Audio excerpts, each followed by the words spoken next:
What's up guys, welcome back to my channel. I hope you're doing well and great. So today I'll be speaking with you what I didn't like about the Tata Tiago BS6 model 2021. So let's get started.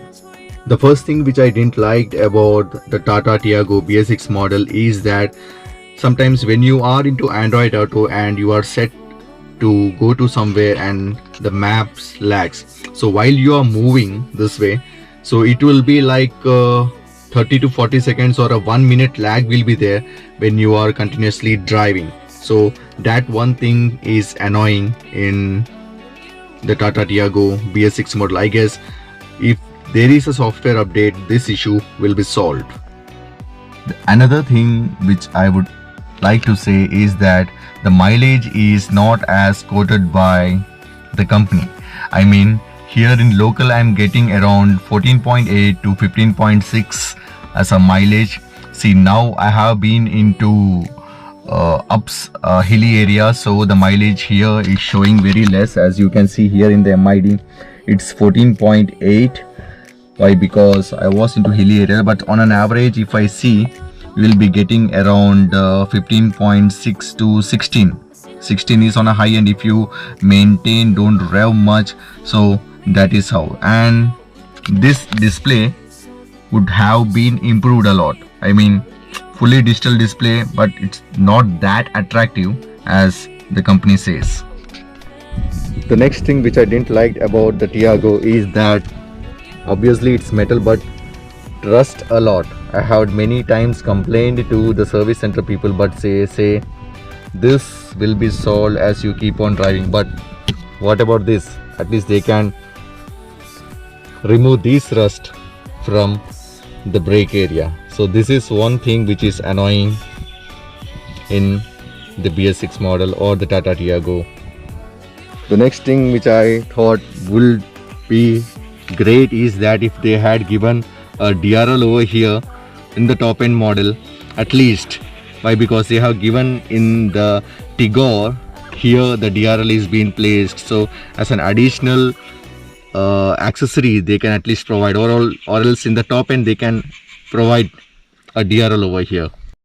Another thing which I didn't like about the Tiago, the BS6 model, is that you have to open the boot through these keys. Well, you can also open it from inside, but still if you are out and you want to open, there's no grab hand or nothing like the Volkswagen. So nothing fancy where you have to operate through keys through open, but it opens good.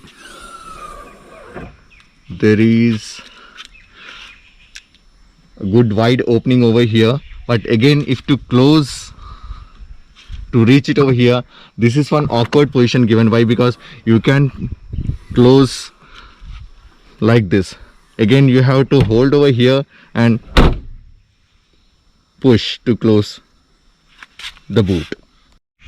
The boot space of the Tiago is small. I mean, it's okay for a smaller luggage, but I don't think so if you are there with a bigger package, this is a suitable car for you. So you can manage, but it's not that great. These seats you can split it, but again if you are 4 people traveling, again that will be a problem. Why? Because the rear space will be, legroom will be very less. The tail light is good but could have been in LED. Similarly, also if you go in the front, on at least the top model they can give 2021 model, they could have given a projector headlamps on the top model at least.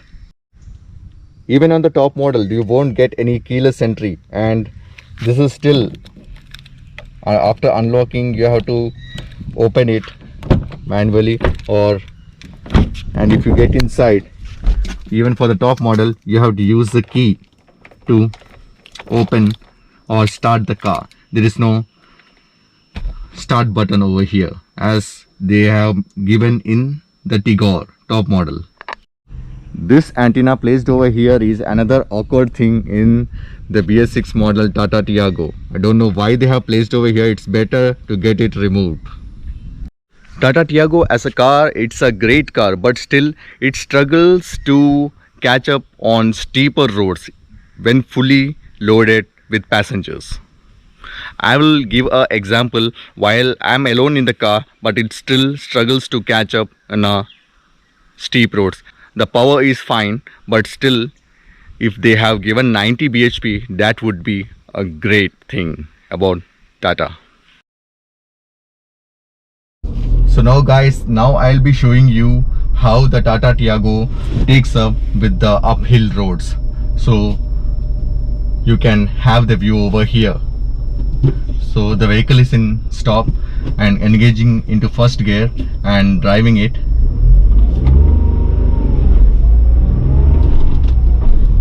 With the AC off, you can see how it carries up. I'm into third gear and the speed is 55. You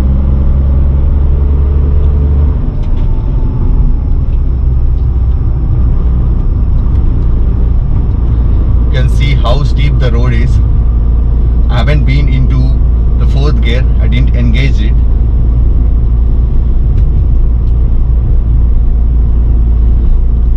As you can see here, I can feel that the car is not pushing its limits. It still needs that extra power to catch up with these steep roads. But still it's manageable. I'm still on the third gear and maintaining a speed of 40. So now I'm into fourth gear and let's see how it picks up with the AC on.